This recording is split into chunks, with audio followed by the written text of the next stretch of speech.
Gaylord. welcome, Pastor Gaylord. Thank you, Jemimah. Thank you so much. I'm so happy that you're here. Yes, he has a huge portfolio. He's a great businessman, and I met him last year. He was gonna help us with our businesses, and I was opportune to see his leadership skill. He's a great leader. He's a community leader as well. Welcome. I'm so honored Thank you, Jemimah. Thank you. You just found time to come inspire. Yeah. That's a sign of humility. Oh, thank your you. ability to Thank you. lift other people up makes you a champion. Thank you very much. And I just want to celebrate you for coming, because it's huge that you decided to come pour back. So let's get started. Okay, all right. My first question for you, Pastor. He's a pastor. Did I tell you that? I know you'd be like, I get to like hang out with like the best, So, Pastor Gaylord, tell the champions watching. Okay. What would you change in your life if you had an opportunity to change something? What would that be? In your life. Probably for me, I'm at a point now where probably the most important thing is just becoming more humble. Wow, humility. Being able to take negativity and negative people and people who have just decided for some reason to beat me up or tear me down or say something bad about me, and to not take that on and to resent them, but to embrace them because of that, love them anyway, and still be able to help them be able to get to where I am today. Wow. So, well, talking about loving negative people and talking about loving and just not reciprocating the amount of hate that comes from people, how are you able to do that? It's so difficult. I feel like love sounds so easy, but it's the most difficult thing to do. It is. It's so hard to love on people that hate you, that throw hate at your face daily. Pastor, tell us, how do you do that? How do you love people that hate you? So there was a pastor that, and I can't remember his name, forgive me, that had a quote that just rung out to me, which said that you have not done anything so uniquely Christian until you have learned to love someone that does not deserve it. Ooh. And so that is really that saying, and then all the many ways that Jesus Christ in the Bible basically allowed those that hated him to beat him, disgrace him, destroy him, kill him. And he never said a mumbling word about any of it. And as soon as I encounter a person as being negative or nasty or having something bad to say about me, as opposed to me resenting them, as opposed to me wanting to draw back from them, being able to draw closer to them and embrace them in love, and that allows their hatred and their negativity ultimately to dissipate.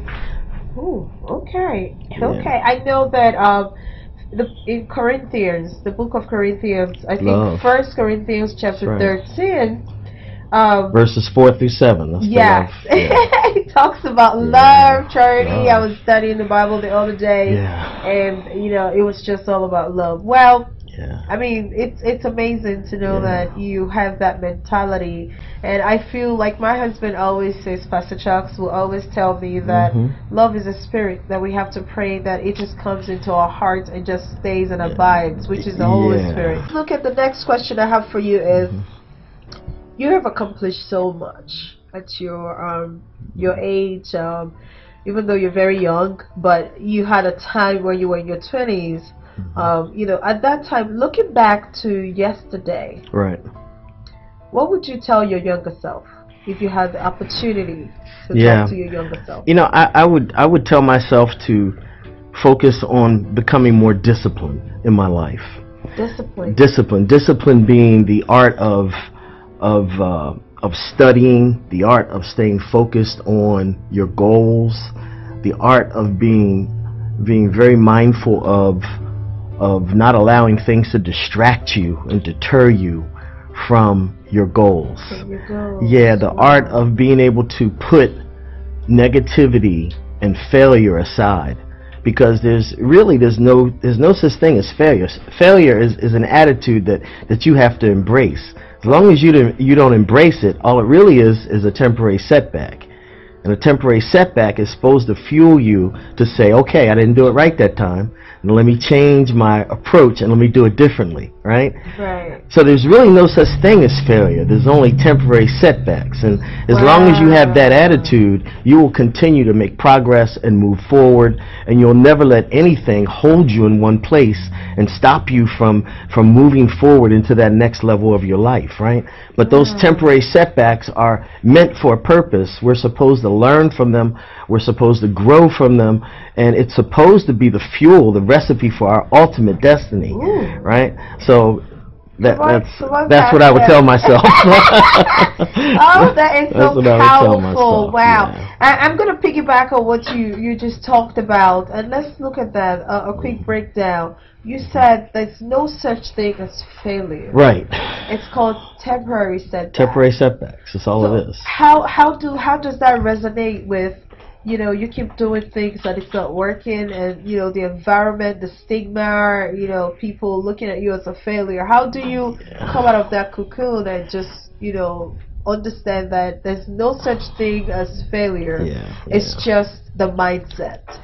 Yes, so, I mean, there's countless examples. You look at people like Nelson Mandela, who was in jail for 20-plus years and came out and became the president of South Africa, right? Exceptional. Well, in truth, in theory, Nelson Mandela was exceptional in his own right. However, I believe that we're all exceptional. I believe that we all have an ability to rise through difficult times and difficult circumstances, and to be able to get on that other side and still do great things. So whether you've been in jail, some of the greatest people that we look at have had incredible setbacks in their life, but they did not let those setbacks cause failure.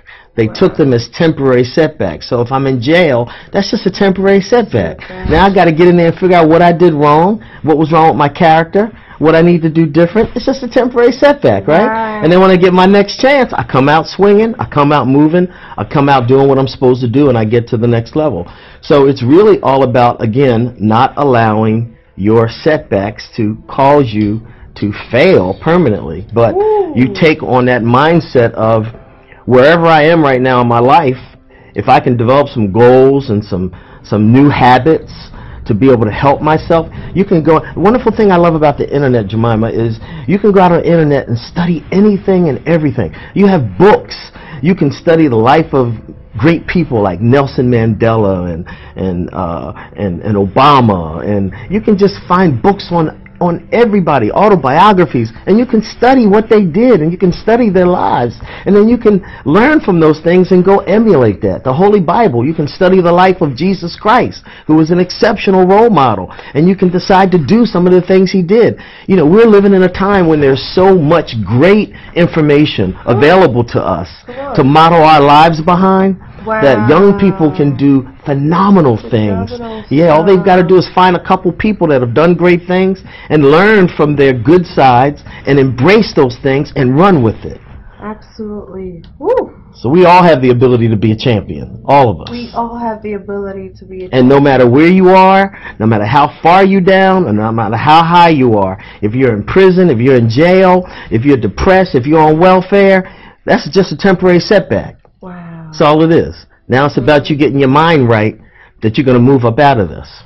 Wow. Go get some strategies, decide what you want to do, get a goal, and run with it. Go for it. Wow, that's incredible. It's so nice to hear that. Jemimah, I found out a while ago that 15 minutes a day for 1 year, if you study any subject in 1 year, you will be an expert on that subject. 15 minutes a day. All you got to do is 15 minutes a day. Study something. You want to be a great real estate salesperson? 15 minutes a day. Study what all the great real estate salespeople have done. And in 1 year, you could be a great real estate salesperson. It doesn't matter. 15 minutes a day, if you decide that there's something you want to be good at, 15 minutes a day, a year from now, you'll know more than 95% of the people in the world about that topic. Pastor, this is the most incredible thing I've heard this week. That if you want to be good at something, study 15 minutes a day. That is so powerful. I think that is really powerful. Wow, thank you for sharing that. Oh, you're welcome. And you also realize that as an individual, practice makes you better. We talked about that when we first got in here, right? We talked about hard work, right? Hard work makes you better at what it is you're doing, always. The more you apply yourself, the harder you work, you get better at it, you get better at it, you get better at it. That's why good rappers can become great rappers, because they keep working at it, to a point that they're a great rapper now, right?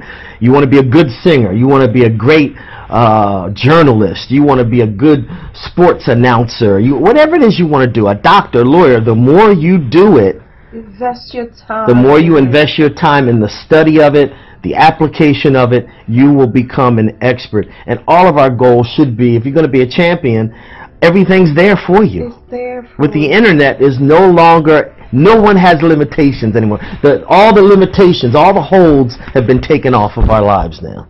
That's so powerful. Well, you heard Pastor Gaylord share with you about investing your time. And I would like you to know that you are watching The Jemimah Show, and follow us on Instagram at The Jemimah Show, on Facebook, The Jemimah Show. Subscribe to our YouTube channel, The Jemimah Show, and you can visit our blog. It's an international news blog, thejemimahshow.com. And we are here at the Champion Lounge. What we do is build community alliance with inspirational TV shows like this, and we bring business moguls, we bring champions to come inspire you. Please stay tuned. Pastor Gaylord is going to be sharing great business ideas that you can invest in, and we'll be right back. I'll see you soon. Join me on the show every Friday.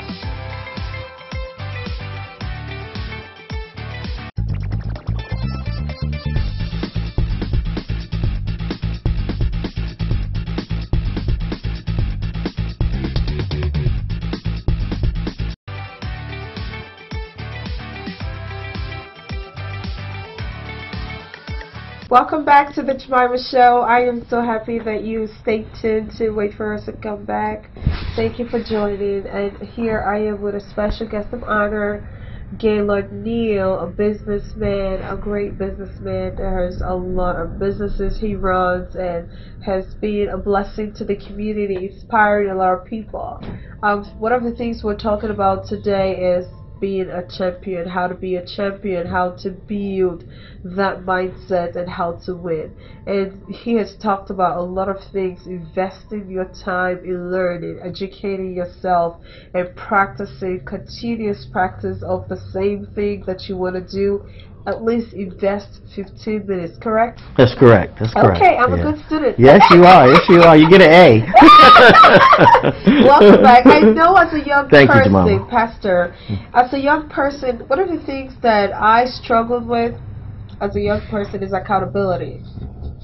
Because it's so hard to be accountable to other people. And I kind of feel it's a very important thing that we ignore. Yes. So how can we do that? Okay, so one of the big things for young people is you think you know more than everybody else, and you think that you got the world by the tail, and that you have this long life in front of you, and you just believe instinctively that all these great things are going to happen to you.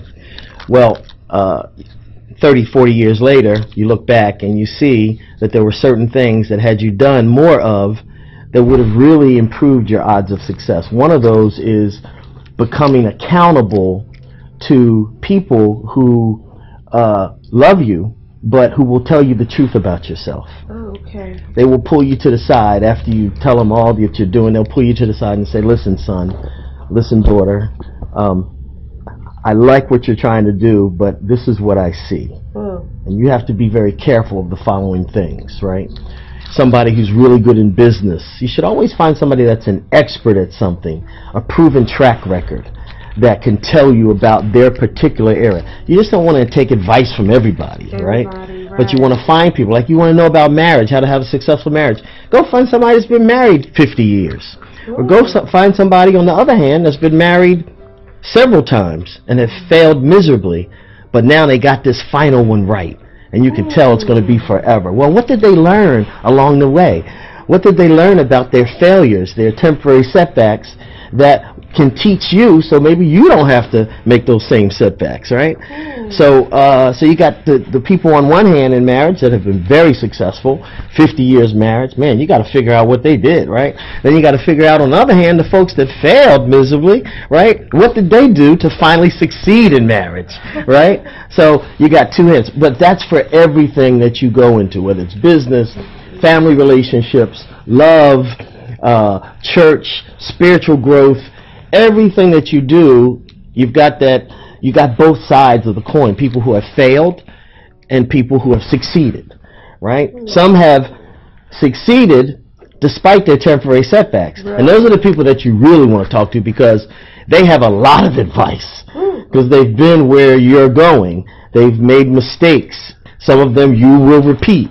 And if they can just stop you from making one or two of those temporary setbacks, those temporary stops, oh my gosh, it will mean the world to you. So if you can find people who can speak to you and you give them free carte blanche to pull you to the side when they see something not right, or they see you going in the wrong direction, or they see you starting to think strangely, right? They can pull you to the side and speak to you, and you appreciate their wisdom and you listen to them. Man, if you can find a couple people like that in your life, it's worth gold.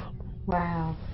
That's really great. Accountability. Yeah. Find someone in your life that can hold you accountable when you're doing something wrong. And it's not just about finding them. Have the mindset to accept the correction. Right. You know, sometimes corrections don't come so easy. Right. Mm-hmm. It's hard. It's hard. Sometimes people sound so mean to us, but, you know, having the mindset to accept it. Yeah. So, how can you empower a young person in business? So today, the company that I work with, called QME Business Ecosystems, I'm a managing partner, and QME has learned over the last 25 years. The founding senior partner started a business 20-something years ago, and he ran it very successfully for about 17 years, multi-million dollars in revenue, big corporations, was doing business, a black man. He decided to make a transition and pivot his business and take it in a different direction, take it into a technology direction of branding and marketing and advertising, digital marketing, social media marketing, and then pivot again to a technology development, software application development company with offices in 6 countries, 200 plus employees around the world. And you know, that in of itself is not an easy feat to do. Oh, wow. With so many setbacks and so many other things that could happen to you. So the one thing that I would tell you is, you know, really, we were on the mentorship line. Find companies and find people who have done things very successfully, and just get up under them and learn from them. Become an apprentice. Ask them if you can just follow them around every now and then. You know, ask them if you could help carry their bags, if you could do some administrative work for them, right? You have to give before you can get. You just can't always be a getter, right? I'm always going to get. No, you got to give sometimes before you get. That old philosophy of figuring out what someone else wants, helping them get it, and now finally they will help you get it. That's a very good philosophy. Now, granted, there are a lot of stingy people in the world who will take from you and not give you anything back, but the majority of very successful people that have paid their dues, worked hard, and have built something, have stepped through all those temporary setbacks, and now have achieved something great, they're usually people who give back, because they don't want all that they've learned to be washed away when they pass into the next world. So they're looking to give back. They're looking to share their stories. They're looking to share their lessons. So I tell young people today to find people who can mentor you and coach you, and get up under them and let them help you, right? And then the other piece is just to figure out 1 or 2 things that you enjoy doing, 1 or 2 things that excite you, and then explore all the many careers and businesses that would allow you to use your excitement and those things you love doing, will allow you to do that. Because the greatest thing in the world is to make money at something that you love doing, right? However, it will take time. But to get there, as long as it's something you enjoy, you don't mind doing it, even if you're not getting paid a lot of money. But if you learn how to do it well, then ultimately you'll get paid a lot of money to do something that you love doing. Okay. Wow, that's incredible. Wow, that's a whole lot you just shared right there. Yeah, amen. Well, we appreciate you. Looking into the future, where do you see yourself in the next 10 years? So next 10 years is already kind of set for me. So QME Business Ecosystems is a company that focuses on helping other people create value in the world. Okay. And the way we do that is by figuring out how we can help people bring their ideas to life, get infrastructure up under them, financing under them, a management team around them, and then help them move and get to that next level that they want to get to in their businesses. So my next 10 years is all about helping people fulfill their dreams. Cool. My next level is all about helping the Jemimah Show become the next Oprah Winfrey. Oh, that is so sweet. Oh, thank you very much. Yeah, wow. Yeah. We're wrapping up. I'm so happy that you came. This has been a very educative time for me. It has been. For me too. One of the things that I know, when you talked about helping other people grow, yes, it's something that I'm very passionate about. I believe that as a champion, for you to be great, you have to build other people, you have to invest your time, you have to inconvenience your time, yourself, make sure that other people grow. Lastly, there's something that I know someone out there will benefit from you. How do you separate luxury from necessity? How do you separate luxury from necessity? Well, for me personally, I tend to be kind of grounded, which is like you have the basic necessities of life, which is, being able to eat, being able to have food on the table, being able to, you can see I like to eat, right? Being able to have a nice roof over your head, right? Being able to have a nice car to drive, right? So those to me are basic necessities, right? Being able to go out and take your family to dinner. Those are basic necessities to me, for me personally, right? The luxuries are, taking multi-year vacations and taking, chartering jets and flying to another country. The luxuries for me are, being able to take money and invest it in things that are not really a necessity, but it's really stuff that I want to make an impact on, right? The luxury for me is the luxury of having money and access to money to be able to help other people. Those are like luxuries for me, right? Those are I really get off doing that kind of stuff. But the basics are just raising my kids, taking care of my wife, making sure my wife knows that she's loved and appreciated, and living a life of integrity and character. Those are like the necessities for me, right? Everything on top of that to me is gravy. Everything on top of that is that everything is so on top true. of that. I agree with you. I personally, as an individual, I believe that being able to separate luxury from necessity is all about understanding the principle of priority. Right. Amen. Understanding the principle of priority is very important. Let's leave you with this thought. Be able to identify the 20% out of the 100 of everything that you're doing. Yeah. 20% that you focus your energy in. That's correct. That you study 15 minutes a day to master, to get better, and actually be able to separate your necessity from luxury. Do you have a final word for your people? No, just I'm encouraged by what we're talking about. There's no limits. There's no limits for anybody today. Yeah. I don't care what you've been through. I don't care how hard it's been. I don't care what your life could be in complete shambles. You have a moment right now to find the moment that they see this show to change everything in your life. Wow, you just heard from the business guru, Gaylord himself. He is a bunch of wisdom, I'm telling you. Well, I hope this show blesses you today. I hope that you find some wisdom in this. I hope that your life is transformed in this. And in everything that you're doing, remember, like I always tell you as a champion, remember your source, God. God allowed you to be who you are today, He opportuned you. God has the power to take your life and to give you back your life. You know, people close their eyes and they fall asleep and they don't wake up. It's not because they could control it, because their time was up. So make today count. Make sure that everything that you do today, make it count. Acknowledge God. You might have everything that you want. You might live the best life that you think is the best life. But every life that you live without Christ is a waste. Every life that you live without acknowledging God is a waste.